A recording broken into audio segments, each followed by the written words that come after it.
पूर्व नगर सेविका व पूर्व शिक्षा समिति अध्यक्ष अंजलि नाइक के घर पर हर साल की तरह इस साल भी गणपति बाप्पा का आगमन हुआ है, जिसमें इस अवसर पर भगवान गणपति बाप्पा का दर्शन करने के लिए नगर सेविका अंजलि नाइक के घर पर भारी संख्या में लोग शामिल हुए और सभी ने गणपति बाप्पा का आशीर्वाद प्राप्त किया, जिसमें इस अवसर पर पूर्व शिक्षा समिति अध्यक्ष अंजलि नाइक ने सभी का आभार व्यक्त किया। याही वर्षी अंजलि नाईक नगरसेविका आमच्या यांच्याकडे 1.5 दिवसाचा हा गणपती या ठिकाणी बसतोय आणि विराजमान आहे आणि खऱ्या अर्थाने त्यांच्याकडे वेगवेगळ्या पद्धतीचं दरवर्षी डेकोरेशन बदलत असतं आणि चांगला एक हे दाखव लोकांना का कुठल्या जे डेकोरेशन कसं करायचं असतं या बाबतीत त्यांचे जे चिरंजीव मुलं आहेत किंवा त्यांची जी कला आहे, आता साडी बायला असेल तुम्ही साडीतून आणि नुसत्या केळ्याच्या पानावरून त्यांनी या ठिकाणी जे मूर्तीला हे केलं सजवलं आहे किती एकदम आकर्षित वाटते, यास कुठंच पाहायला मिळणार नाही असं मला वाटतं। आणि दुसरी गोष्ट दरवर्षी यांच्याकडे या गणपतीला सगळीच लोक येतात कारण नगरसेवकाच्या माध्यमातून या ठिकाणी आम्ही त्यांच्याकडून भरपूर कामं करून घेतलेली आहेत आणि असंच त्यांच्याकडून काम होत राहो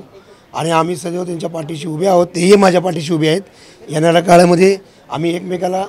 धरून या ठिकाणी हा वाड बांधलेला आहे आणि मी गणरायाला प्रार्थना करतो की त्यांच्या कुटुंबाला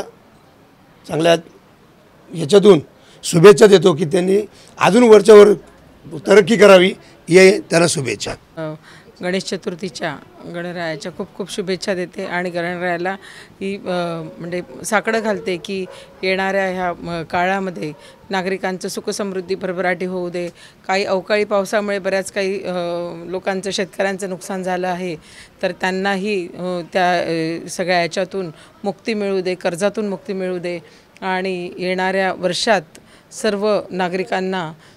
समाधानाने आणि त्यांच्या मनाप्रमाणे इच्छेप्रमाणे जगायची त्यांना एक ताकद देऊ दे, अशी मी सर्व नागरिकांच्या माध्यमातून गणरायाला विनंती करते। दरवर्षीप्रमाणे ह्याही वर्षी यंदाचं आमचं वर्ष आहे, जवळजवळ 11 वर्ष झाली आमच्याकडे गणपतीची स्थापना होते। 1.5 दिवसाचा गणपती आहे आणि मोठ्या संख्येने भाविक सगळे येतात, मारसेफ असू दे, वार्डातले सगळे नागरिक असू दे आणि एका श्रद्धेने नागरिक येतात आणि मला असं वाटतं की आमच्याकडच्या गणपतीला जो कोणी मागणी घालतं तर ती मागणी पूर्ण होते असं बरेच जण मला सांगतात। तर आता बघूया, पोळसाहेबांनी पण मागणी घातली आहे, काय होतं, पण असो आपला हा श्रद्धेचा विषय। संकटमुक्त म्हणून आपण नेहमी गणरायाची आराध्य पूजा करतो, ते आपलं गणरायाचं एक शुभ आहे, विद्येची देवता आहे आणि म्हणून सर्व नागरिकांना सुख समृद्धी आणि भरभराटी येऊ दे असं मी म्हणते। इको फ्रेंडली आता आपण जे वातावरण बघतो आहे की प्लॅस्टर ऑफ पॅरिस पण वापरू नये, जेणेकरून ज्यामुळे आपल्याकडे सगळीकडे वातावरण खराब होतं आणि म्हणून आमच्याकडची शाडूच्या मातीची मातीपासून बनवलेली गणरायाची मूर्ती आहे आणि हे जे वापरलं आहे ते इको फ्रेंडली आहे आणि आपण घरातल्याच वस्तूंमधून कशा पद्धतीने आपण डेकोरेट करू शकतो असं माझी मुलगी, बहीण, मुलं यांनी सगळ्यांनी मिळून हे रात्री जागरण करून काम केलं। असं दरवर्षी वेगळे त्यांचे ते इव्हेंट दाखवण्याचा प्रयत्न करतात, म्हणून आपण सर्व आलात त्याबद्दल मी आपल्या सर्वांचे खूप खूप आभार मानते आणि परत गणरायाला विनंती करते की आमच्या या सर्वांचं जे दुःख आहे ते हरण कर। 2024 गेल्या 2 वर्षानंतर जो करोनानंतरचा हा मोठा उत्साह साजरा होणारा हा गणेशोत्सव आहे आणि आज मी इथे सालाबादाप्रमाणे जेव्हा इथे दर्शनाला आलो आहे माझी नगरसेविका अंजलि नाईक यांच्या घरी, मी दरवर्षी इथे दर्शनाला येतो आणि इथून मी जे काही देवाकडे साकडे घालतो ते आजपर्यंत पूर्ण झालेलं आहे आणि देवाकडे अशी प्रार्थना करतो, ही निष्ठावंतांची हा गणपती आहे, इथे सर्व येणारे निष्ठावंत शिवसैनिक आहेत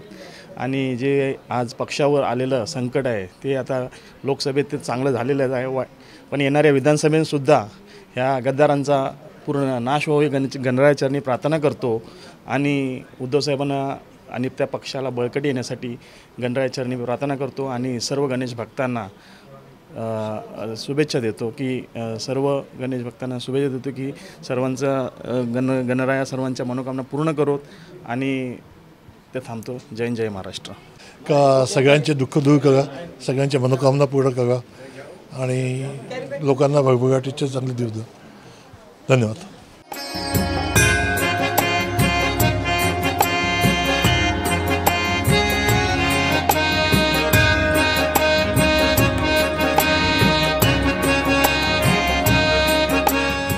CEN न्यूज, देश प्रदेश की ताजा तरीन खबरों के लिए CEN न्यूज को सब्सक्राइब करें और रहें पल पल की खबर से हर पल बाखबर।